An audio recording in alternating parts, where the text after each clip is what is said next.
মনে হয় ইংল্যান্ডেরও ফেল। নারী পুরুষের সাজগোজ দেখা, দুই একজন আমাকে চিনে, ওইখানে বাঙালি কাজ করে মিডিয়ার কারণে চিনে। তোরা আমি মুস্কি মুস্কি হাসতেছিলাম, বলতেছে হুজুর আপনি এরকম হতবাক হয়ে গেছেন কেন, মুস্কি মুস্কি হাসেন কেন, আপনি খান টান না কিছু? ওইখানে ভিআইপি ভাবে ভিআইপি লাউন্সে জমা দিতে গেলে খাওয়া দেয়। আমি কিছুই খাইতেছিলাম না, আমি শুধু অবস্থা দেখতেছিলাম যে আমি কেন আসলাম এই পোশাকে। আমারও তো একটা হাফ প্যান্ট পরে আসা দরকার ছিল, কিন্তু যাকেই দেখি পাসপোর্ট যখন নেয় আর দেখে ভিসা দেয় না, চেহারাটা এমন অবস্থা যেটার বর্ণনা দেওয়া যায় না। মনে হয় মনে মনে ভাবতেছে এত আপডেট হয়ে আসলাম, আইফোন ফেল, তার কোনো ভিসা দিল না। আমার সিরিয়াল যখন আসছে, ডাক দিছে, আমি গেলাম, পাসপোর্টটা নিলাম। আমি খুলা দেখি আমারটা লম্বা মাল্টি লাগাই দিছে, লম্বা মাল্টি, কয়েক বছরের মাল্টি। বুঝাইতে পারলাম না আপনাদেরকে,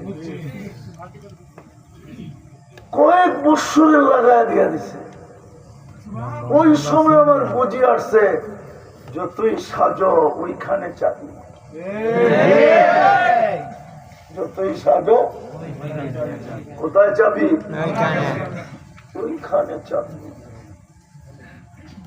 সত্য। এইটা আমার দ্বিতীয়বার ঘটলো জীবনে। প্রথম 2008-এ ঘটছিল। ওই সময় আমার বড় ছেলে মারা যাওয়ার 6 দিন পরে আমি জার্মানি এমবেসিতে গেছিলাম। তখন আমি সাদা লুঙ্গি সাদা পাঞ্জাবি পরতাম, আমার হাতে সবসময় স্টিলে পানের বাটা থাকতো। 2008 আমি যখন ঢুকছি তো সবাই আমাকে দেখা অট্ট হাসি দিয়ে ফেলছে, না আমার বড় ছেলে মারা গেছে 6 দিন আগে। বুঝেন আমার অবস্থা কিরকম?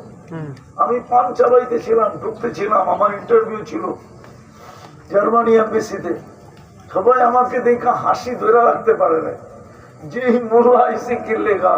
তবে সেনজিন ভিসা, 25 দেশের ভিসা একসাথে। আমাকে ডাকছে, জিজ্ঞাসা করছে তুই কি করিস? আমি বলছি এই কাজ করি। ওই মহিলা অনেক স্বর্ণ পড়া ছিল, কিন্তু সব কালো হয়ে গেছে। আমারে জিজ্ঞেস করছে আমার সোনাগুলো কালো হয় কেন? আমি বলছি তুই পারফিউম ব্যবহার করস? বলছে হ্যাঁ। মানে এই জন্য কালো হয়। আমি ওয়াশ করবো কি করে? আমি বলি চল আমার কারখানায়, ওয়াশ করে দিব। আমি এত দূরে যেতে পারবো না, তুই